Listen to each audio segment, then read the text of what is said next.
बिस्मिल्लाहिर्रहमानिर्रहीम। अस्सलाम वालेकुम। आज जो हम लोगों ने टॉपिक स्टार्ट करना है वो है चैप्टर नंबर 3, जिसके अंदर हम लोगों ने डेटाबेस डिज़ाइन प्रोसेस को पढ़ना है। ठीक है, तो सबसे पहले तो हम लोगों ने स्टडी किया था कि आपका डेटाबेस क्या होता है। ठीक है, तो उस हिसाब से हम लोगों ने देखा था कि डेटाबेस आप क्या करते हैं कि अपने जो रिकॉर्ड होता है आपने उसको स्टोर करवाना होता है किसी स्टोरेज के ऊपर। ठीक है, और किस फॉर्मेट में करवाते हैं, वो in the form of tables करवाते हैं। ठीक है, और इस चीज़ को हम कहते हैं डेटाबेस जो कि डाटा को होल्ड करता है। ठीक है, अब डेटाबेस को होल्ड करने के लिए हमें कुछ इन्वायरमेंट ऐसा चाहिए होता है कि जिसके अंदर हम लोग उस सारे डाटा को स्टोर करवा सकें। उसको हम कहते हैं database base management system, DBMS। ठीक है, वो ऐसा सिस्टम होता है जो कि आपके डेटाबेस को होल्ड करता है और स्टोर करवाता है, जहाँ पर आपने अपने रिकॉर्ड को स्टोर करना होता है।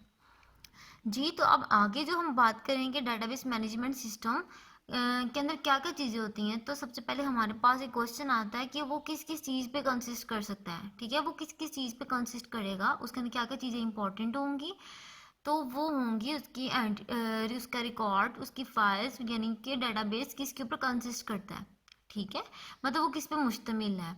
अब जब हम लोगों ने उसके बारे में पढ़ लिया, वो हम लोगों ने पढ़ा था चैप्टर नंबर 2 के अंदर, जिसके अंदर हम लोगों ने देखा था कि जो डेटाबेस है उसके अंदर हमारे पास मेन इंपॉर्टेंट चीज़ें क्या क्या होती हैं। उसके अंदर हमारे पास आते हैं रिकॉर्ड्स, उसके अंदर आती हैं आपकी फाइल्स, आपकी आती हैं फील्ड्स। ठीक है, और फिर हम लोगों ने देखा था कि आप रिकॉर्ड किसको कहते हैं, फील्ड किसको कहते हैं, फाइल किसको कहते हैं, और जो डेटाबेस है वो किन किन चीज़ों से मिलकर बनता है।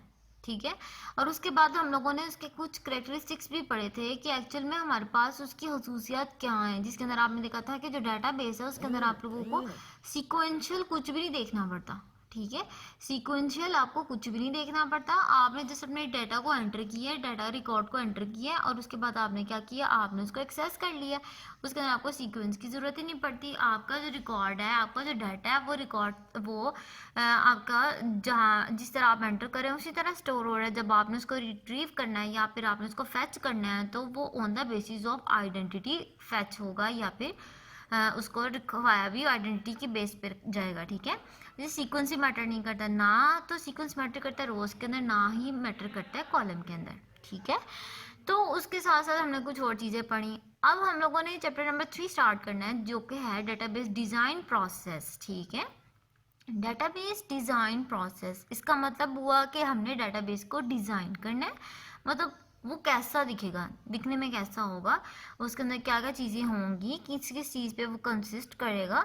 दूसरी चीज़ ये कि वो प्रोसेस क्या होगा, हम लोगों ने उसके बारे में स्टडी करना है। प्रोसेस कहते हैं किसी भी चीज़ के अमल को। ठीक है, मतलब जैसे अगर आपने कुछ भी खाने का बनाना हो, तो आप किसी के खास मेथड को फॉलो करते हैं कि आपने सबसे पहले क्या चीज़ यूज़ करनी है, फिर कौन सा इंग्रेडिएंट यूज़ करना है, and then you have to proceed. तो ये ही डेटाबेस डिज़ाइन प्रोसेस है कि जिसके अंदर हमने डेटाबेस को अगर हमने डिज़ाइन करना है तो उसका प्रोसेस क्या होगा, इसमें क्या क्या चीज़ें इंपॉर्टेंट होगी, और जब भी डिज़ाइन किया जाएगा तो हमें किन किन चीज़ों से गुजरना पड़ेगा।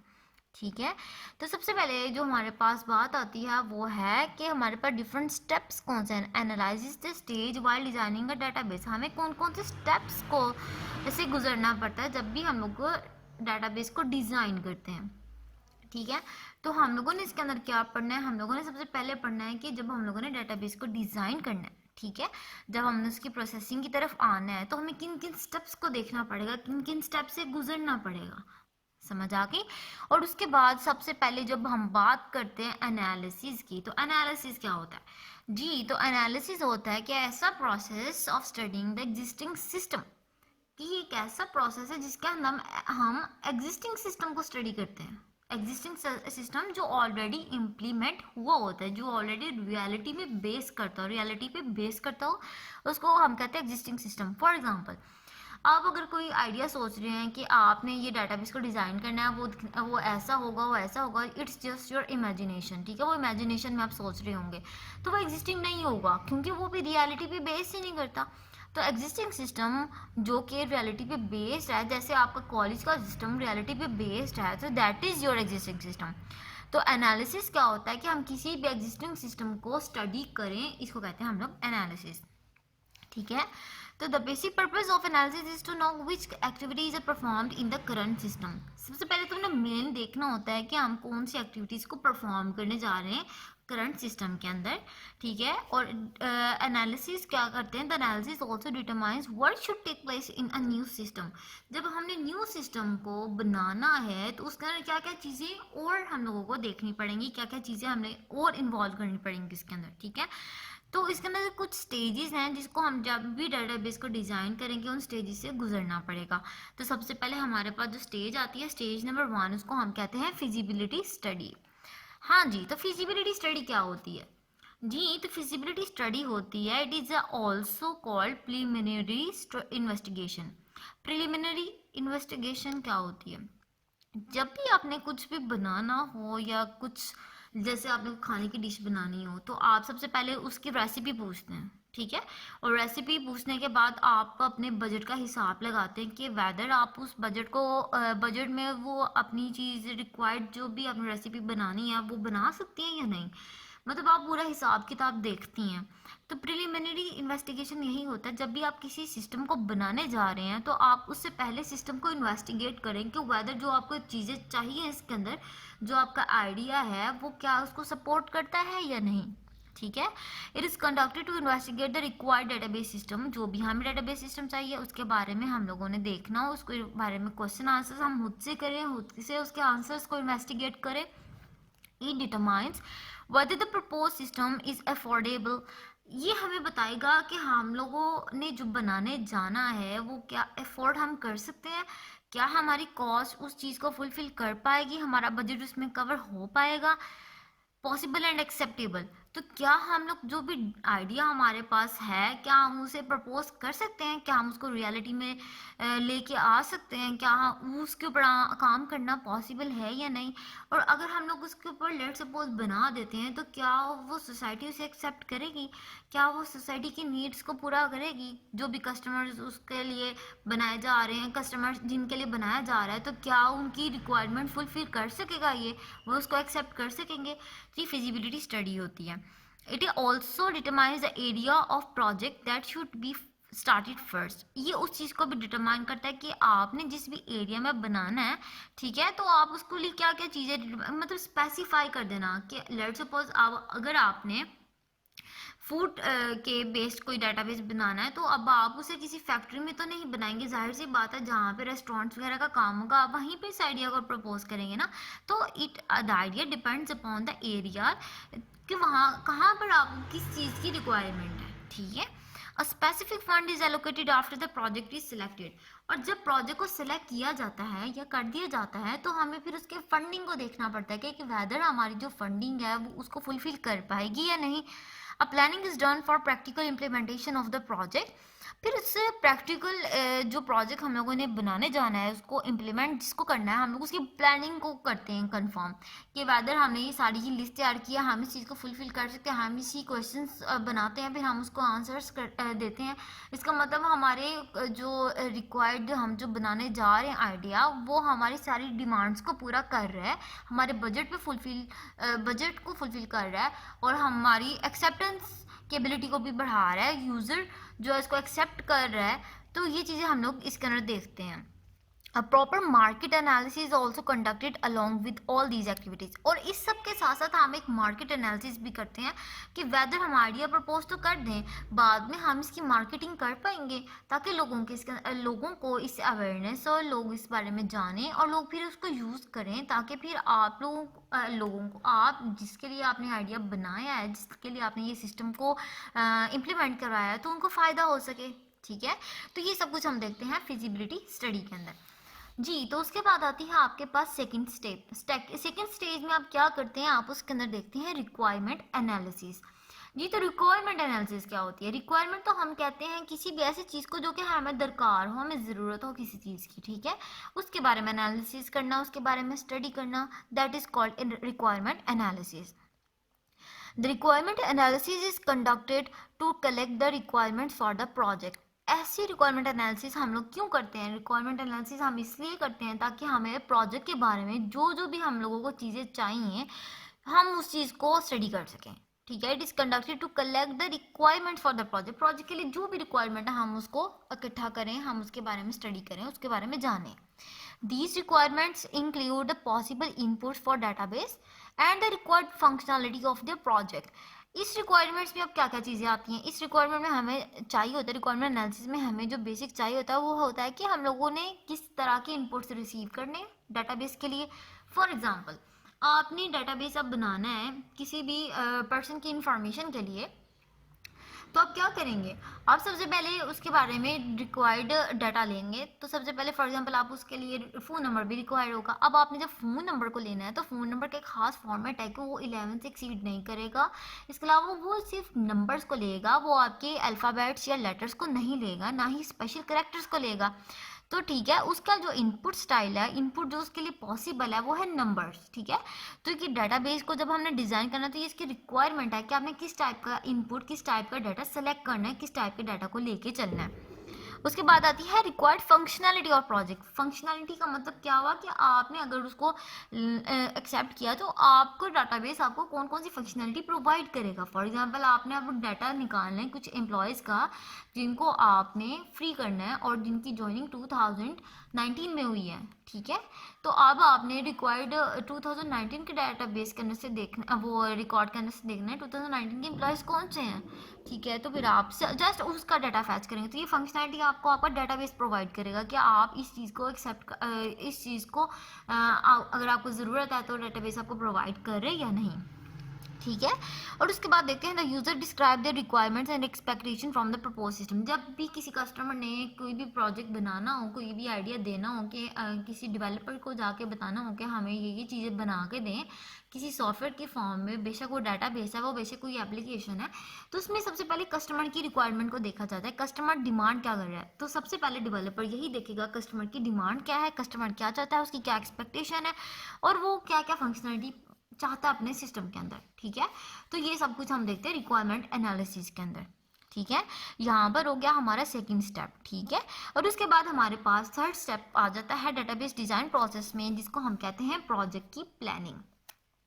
जी, तो प्रोजेक्ट की प्लानिंग क्या होती है, जब भी हमने कुछ भी करना हो, कुछ भी करना हो, तो हम लोगों को किसी ना किसी प्लानिंग की ज़रूरत पड़ती है। और वो प्लानिंग क्या करती है, वो प्लानिंग डिसाइड करती है कि आपने किन किन प्रोसेस से गुजरना है। ठीक है, उन प्रोसेसेस को कैसे लेके चलना है, उनके स्टेप्स क्या हैं, उसकी टाइमिंग क्या होगी, किन किन चीज़ों की ज़रूरत आपको किन किन स्टेप्स में पड़ेगी, ये सब कुछ प्लानिंग बेस होता है। ठीक है, जैसे अब अगर आपने कुछ भी करना है, लेट्स सपोज आपने लेसन प्लानिंग करनी है, आपने पेपर्स की प्रिपरेशन करनी है, तो सबसे पहले आप प्लानिंग करेंगे आपने किस चैप्टर को पहले स्टार्ट करना है, क्या उसका स्टार्ट करना है, पहले शॉर्ट करना है या लॉन्ग करना है, उसका ऑब्जेक्टिव वर्क कब करना है और इस चैप्टर को कितना टाइम लगेगा आपको, और फिर करने के बाद आप इसकी प्रेप दोबारा करने के लिए आप टेस्ट देंगे एंड सो ऑन। ये आपकी प्लानिंग है। तो जब भी हमने किसी प्रोजेक्ट को डिज़ाइन करना हो, प्रोजेक्ट को बनाना हो, तो हम प्रोजेक्ट की प्लानिंग भी करते हैं। ठीक है, अब प्रोजेक्ट की प्लानिंग क्या होती है, प्रोजेक्ट की प्लानिंग होती है comprehensive planning and schedule must be developed to complete the project successfully. एक तफसीली प्लानिंग हमें करनी पड़ती है किसी भी प्रोजेक्ट को डिज़ाइन करने से पहले, और उसका स्केड्यूल डिसाइड करना पड़ता है। अब स्केड्यूल क्या होता है, जैसे आपका कोई टाइम टेबल होता है, जैसे आप अपने लेक्चर्स लेने जाते हैं तो आपको कोई खास टाइम टेबल गिवन होता है कि इस टाइम पे इस टीचर का लेक्चर है, इस सब्जेक्ट जो कि आपने ये सब्जेक्ट पढ़ना है इस गिवन टाइम के अंदर। ठीक है, और इस टाइम पे आपकी ब्रेक है, इस टाइम पे आपका ऑफ टाइम है। तो ये बाकायदा क्या है, स्केड्यूल जो डिसाइड करता है कि आपने कब कौन सा काम करना है और किस टाइम को कितना किस काम को कितना टाइम देना है। ठीक है, ये चीज़ें आती हैं स्केड्यूल के अंदर। ठीक है, कॉम्प्रिहेंसिव प्लानिंग के अंदर क्या होता है कि इसमें आपने डिटेल में सब चीज़ें डिस्कस करनी है। ठीक है, डिटेल में आपने किसी चीज़ को लिखना है कि आपको इस सिस्टम की क्या क्या चीज़ें चाहिए, आपको कौन कौन से लोग चाहिए, किस किस तरह का मटेरियल चाहिए, किस किस तरह का डाटा चाहिए, किस किस तरह की इंफॉर्मेशन चाहिए, ये सब कुछ हम कॉम्प्रिहेंसिव प्लानिंग में देखते हैं। ठीक है, और उसके बाद all cost factors are also taken into consideration. और यहाँ पर आपकी प्रोजेक्ट प्लानिंग में डिसाइड होता है कि आपके कॉस्ट कितनी आएगी, प्रोजेक्ट को बनाने में आपकी कॉस्ट कितनी आएगी। और प्रोजेक्ट को बनाने का मतलब ये नहीं कि जस्ट सिस्टम को बना दिया और उसकी कॉस्ट डिसाइड कर ली। प्रोजेक्ट को बनाने का मकसद ये है, मतलब ये हुआ कि जब आपने प्रोजेक्ट बनाना है तो उसमें सिर्फ एक पर्सन थोड़ी बनाएगा, उसके लिए किसी टीम को एंगेज करना पड़ेगा। और जब टीम का एंगेज की जाएगी तो जाहिर सी बात है उनको आपको पे भी करना पड़ेगा, और जब आप उसको पे करेंगे इसका मतलब उसमें आपकी कॉस्ट लग रही है। तो ये चीज़ें जो सी होती हैं प्रोजेक्ट प्लानिंग के अंदर आती है। और डिफरेंट कॉस्ट फैक्टर्स आप किस किस तरह के हो सकते हैं प्रोजेक्ट के अंदर, वो हो सकते हैं hardware and software cost.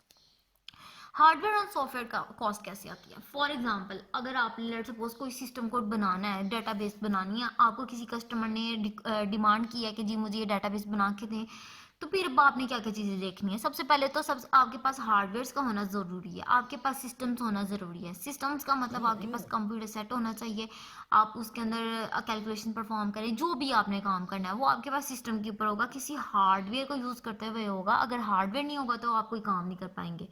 Software का काम क्या होता है? सॉफ्टवेयर की कॉस्ट का मतलब क्या हुआ कि सॉफ्टवेयर कुछ आपको ऐसे चाहिए होते हैं जो कि आपके प्रोजेक्ट के प्लानिंग में इस्तेमाल होते हैं, प्रोजेक्ट को बनाने में इस्तेमाल होते हैं।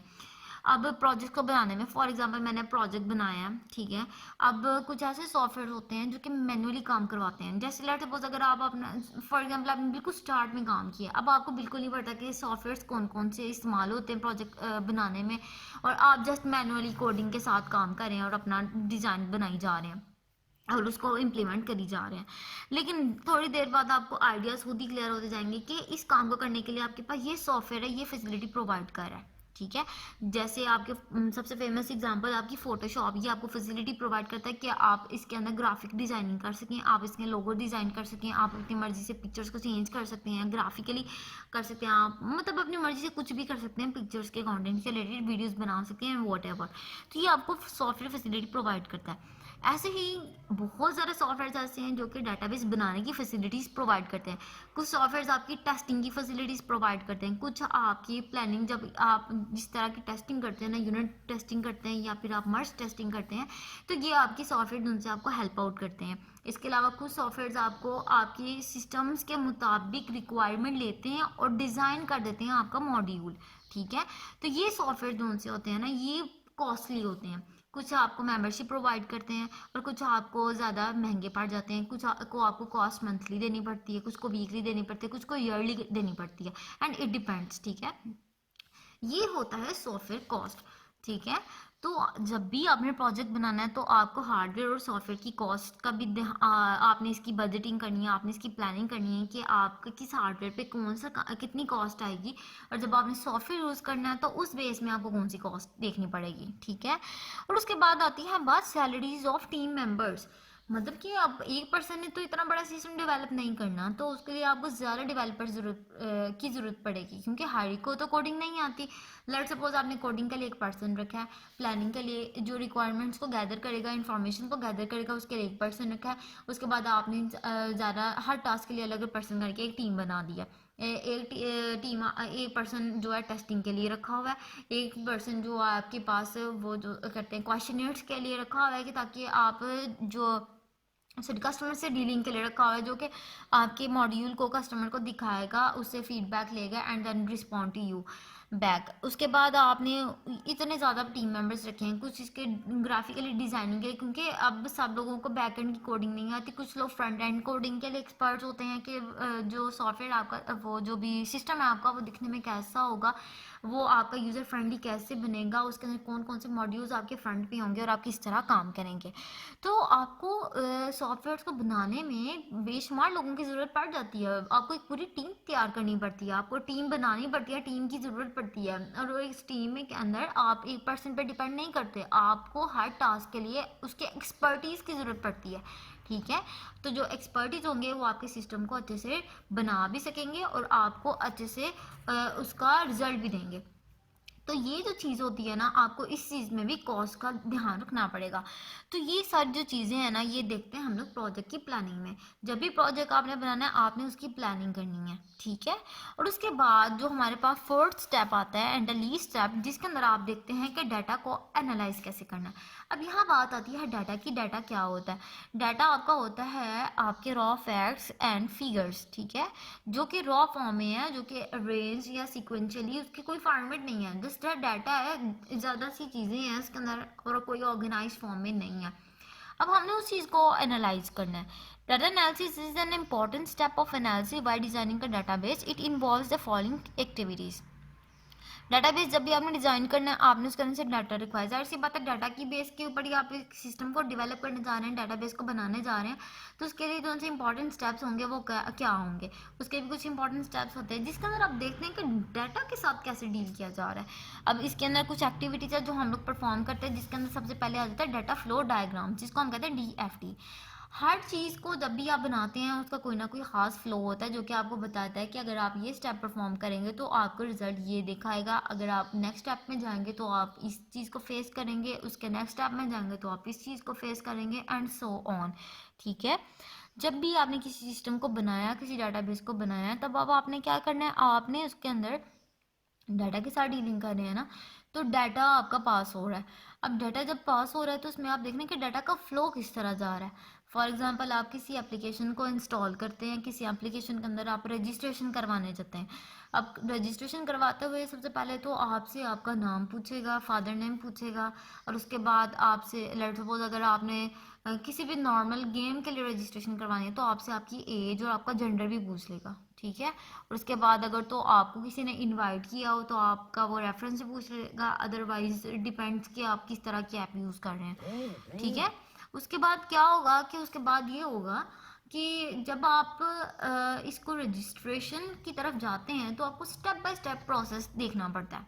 ठीक है, सबसे पहले वाले पेज के अंदर आप अपना नेम वगैरह एंटर करेंगे, फिर नेक्स्ट पेज पे आप एज वगैरह एंटर करेंगे, उसके बाद आप अब से कुछ चीज़ें रिक्वायर्ड होंगी, वो सॉफ्टवेयर एप्लीकेशन जो आपसे कुछ चीज़ें पूछेगा, आपने उस चीज़ का जवाब देना होगा। सिलेक्शन होगी मेल एंड फीमेल जेंडर्स की। ठीक, आपने अपने प्लेयर को डिसाइड करना, प्लेयर का नाम क्या होगा, उसकी ड्रेसिंग कैसी होगी, मतलब एक खास सीक्वेंस है जिसमें डाटा जा रहा है। ये कॉमन एग्जांपल है इसलिए मैं आपको बता रही हूँ ताकि आपको अंडरस्टैंडिंग हो जाए।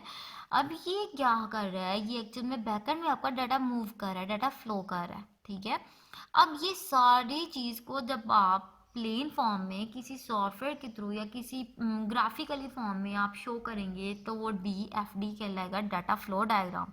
ठीक है, ऐसी डायग्राम जो कि आपके डाटा के फ्लो को बताए उसको हम कहेंगे DFD।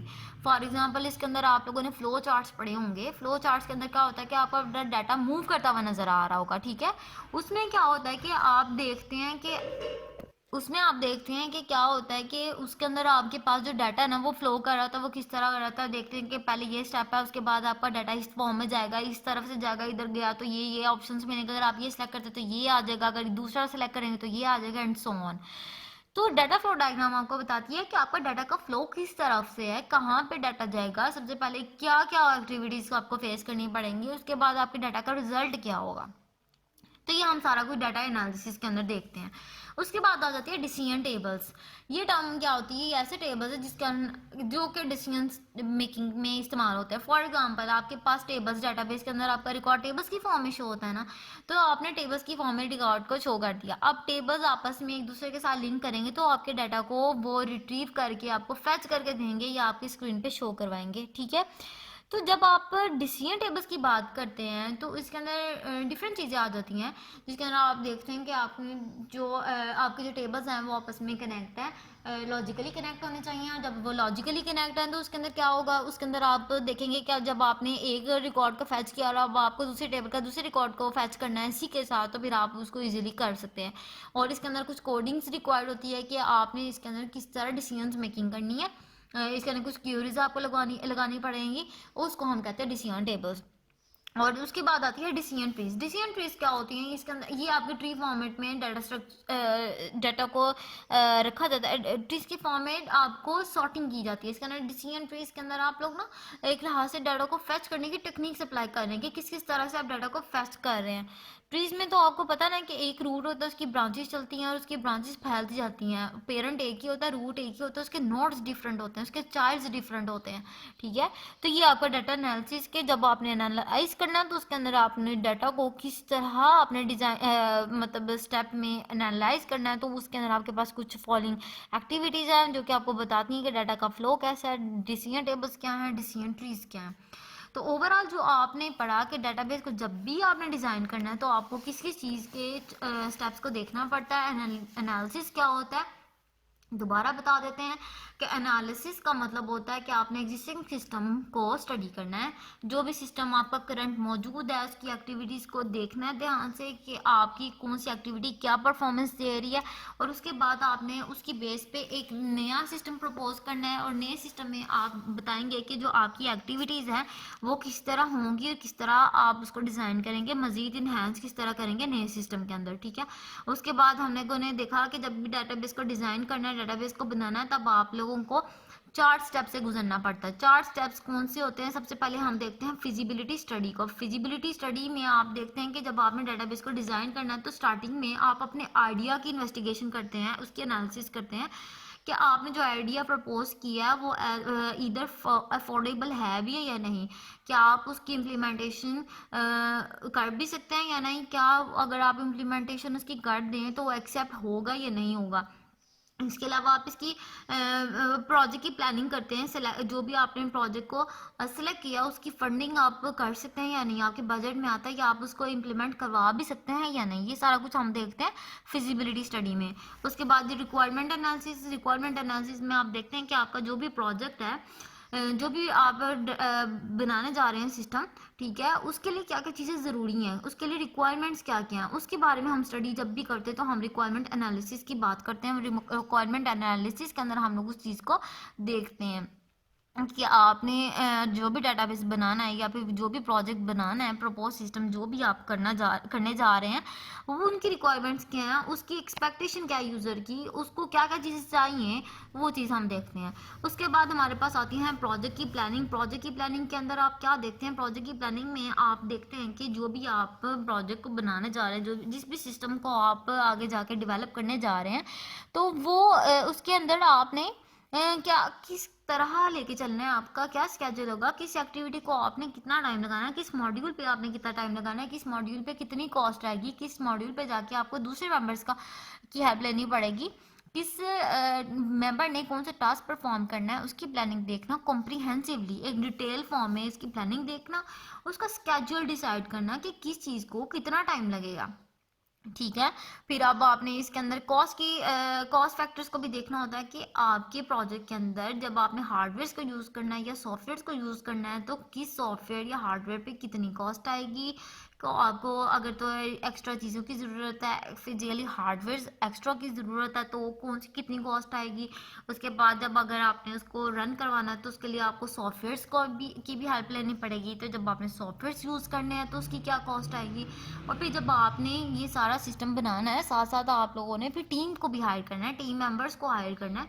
टीम मेंबर्स का कौन कौन सा टास्क होगा, किसने फ्रंट एंड की कोडिंग करनी है, फ्रंट एंड किसने डिज़ाइन करना है, किसने उसकी टेस्टिंग करनी है, किसने मॉडल की डाटा को कलेक्ट करना है, ये सारा कुछ जब आपने देखना है तो आपने टीम मेंबर्स की सैलरीज को डिसाइड करना है, और किस मेंबर की कितनी सैलरी होगी, ये सारा कुछ देखना आपने प्रोजेक्ट की प्लानिंग के अंदर।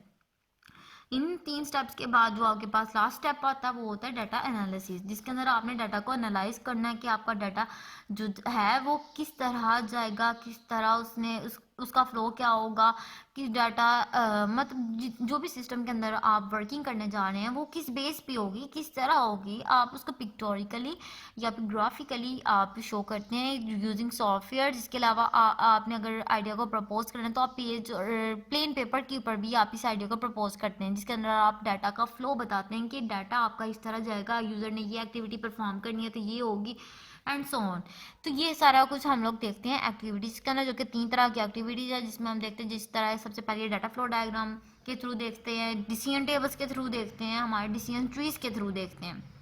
ठीक है, तो ये जो स्टेप्स हैं ये आपके डिज़ाइनिंग डाटाबेस के लिए ज़रूरी होते हैं। जब भी आपने किसी डाटाबेस को बनाना है, किसी डाटाबेस को डिज़ाइन करना है, या फिर किसी करंट सिस्टम को अपने न्यू सिस्टम में टर्न करना है, या फिर करंट सिस्टम के अंदर आपने चेंजिंग लेके आनी है, तो इसका मतलब आपको नए सिरे से तो काम नहीं करना पड़ेगा, लेकिन आपको उस सिस्टम को मुकम्मल तौर पे स्टडी करना पड़ेगा, आपको उसको एनालाइज करना पड़ेगा कि जो रिक्वायर्ड रनिंग सिस्टम है उसके अंदर क्या क्या चीज़ें हैं, और उसके अंदर अगर आपने चेंजिंग लानी है तो किस तरह लेके आएंगे। फिर उसके अंदर 4 स्टेप्स है, जिसके अंदर सबसे पहले आपके पास फिजिबिलिटी स्टडी पड़ी, रिक्वायरमेंट एनालिसिस पढ़ा, प्रोजेक्ट की प्लानिंग पड़ी, डाटा एनालिसिस किया, ये सारा कुछ आपने देखना है। ठीक है। और ये चीज़ें आपके डिसाइड करेंगी जो भी आपने डाटाबेस बनाना है वो किस तरह का बनेगा। फिर जितनी परफेक्शन के साथ आप स्टेप्स को परफॉर्म करेंगे उतनी ही परफेक्शन के साथ आपका डाटाबेस बनेगा, उतनी परफेक्शन के साथ आपका डाटाबेस डिज़ाइन होगा। तो स्टूडेंट्स ये था आज का टॉपिक जिसके अंदर हम लोगों ने स्टेप्स पढ़े कि एनालिसिस क्या होता है, उसके स्टेप्स क्या होता है डाटाबेस को डिज़ाइन करने के। अगर आपको कोई भी क्वेश्चन हुआ, किसी चीज़ की समझ ना आई हो, तो आप कमेंट सेक्शन में पूछ सकते हैं। और इंशाल्लाह अब नेक्स्ट वीडियो में हम इसकी मॉडलिंग को देखेंगे, क्या क्या चीज़ें इसके लिए ज़रूरी हैं, हम इस चीज़ों को देखेंगे और उसको हम डिटेल में एग्जांपल्स के साथ समझेंगे। इसी तरह मुझे इजाज़त दीजिए। अल्लाह हाफिज़। वीडियो पसंद आई तो लाइक करें, अपनी राय कमेंट करें। ऐसे ही मजीद वीडियोस के लिए हमारा चैनल सब्सक्राइब करें और बेल का आइकन दबाएं ताकि आपको हर वीडियो का नोटिफिकेशन मिलता रहे।